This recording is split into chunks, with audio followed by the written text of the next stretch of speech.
आप जरा सोचिए, शंकराचार्य को जो लोग जानते हैं, अरे कौन नहीं जानता शंकराचार्य को। ओहो, शंकराचार्य के दादा गुरु श्री गौड़पादाचार्य, सांकर मत, भगवान श्री राधा कृष्ण के अनन्य भक्त गौड़पादाचार्य।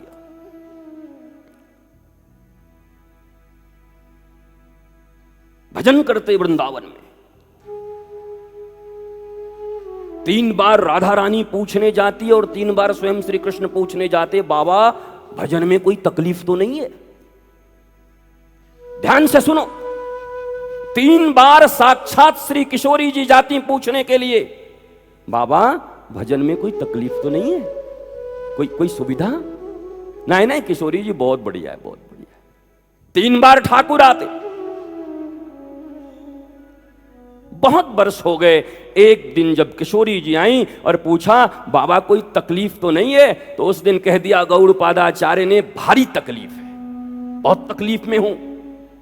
अरे तो बताया नहीं किस बात का तकलीफ है, क्या तकलीफ है तुम्हें? तो हाथ जोड़कर कहते हैं गौड़पादाचार्य, हे किशोरी जी, मेरा सौभाग्योदय कब होगा? अगर ध्यान से सुनोगे तो आनंद लोगे, और वृत्ति इधर उधर होगी तो कुछ नहीं मिलेगा। क्योंकि मन ही तो, यहां बैठे रहो पुतले की तरह, मन कहीं और है तो क्या खाक देखोगे? कई बार देखते नहीं, घर में आप बैठे हुए हो ऐसे करके, ऐसा कर दिया, कल उसको बता दूंगा। सामने से पत्नी चली गई, उसको मैं देख लूंगा। बेटी चली गई, बेटा आया, पापा पापा मम्मी को देखे क्या? हाँ कब, कहां? अरे अभी तो तुम्हारे सामने से गई। अरे बेटा मैं कहीं और खोया हुआ था। आंखें तो थी। नहीं नहीं आंख नहीं देखती, देखता मन है। इंद्रियां नहीं देखती, इन इंद्रियों में कोई शक्ति नहीं है। अगर ये इंद्रियां मन का सहयोग न ले तो ये होते हुए भी आंख के अंधे रहोगे, कान के बहरे रहोगे, कोई फर्क नहीं पड़ता। नहीं सुना?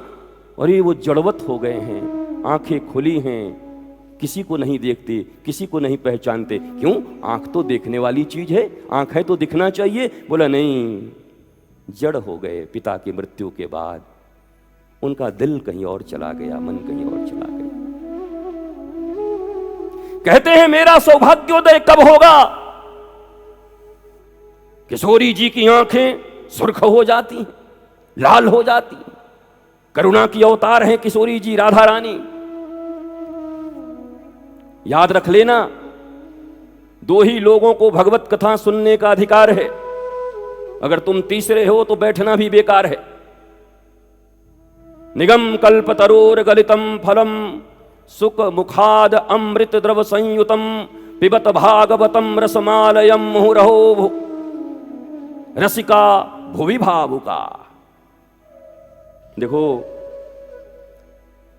संसार में इतने झमेले हैं, नींद तो 2 ही जगह आती है, या तो मैया की गोदी में या गुरुदेव की कथा की गोदी में, तो दोनों ही माँ ही है। कहाँ नींद आता? लोग दवाइयां खा रहे हैं लेकिन नींद नहीं आती, मरे जा रहे हैं सोए बिना।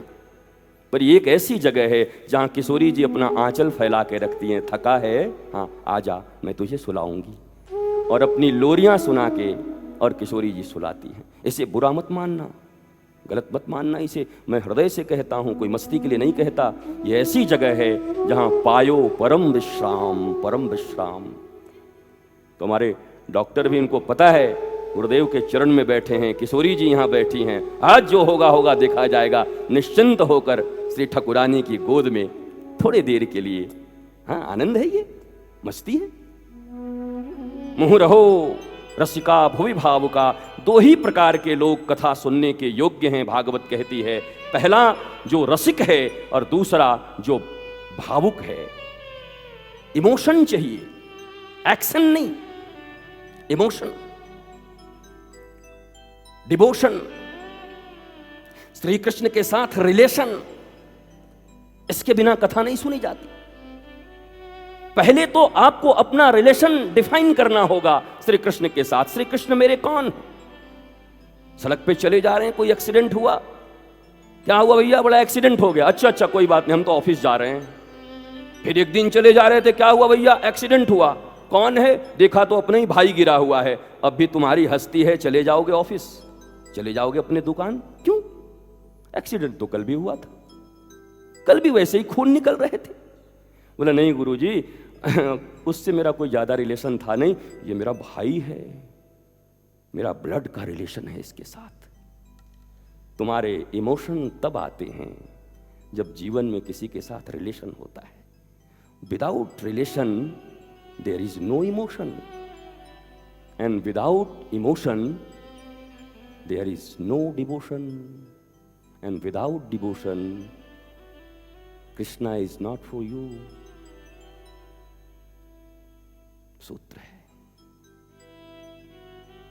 तो इस दुनिया में अगर पहला कोई काम करना चाहते हो तो अपने गुरु और अपने कृष्ण के साथ अपना रिश्ता डिफाइन करो, तय करो। वो मेरे कौन है?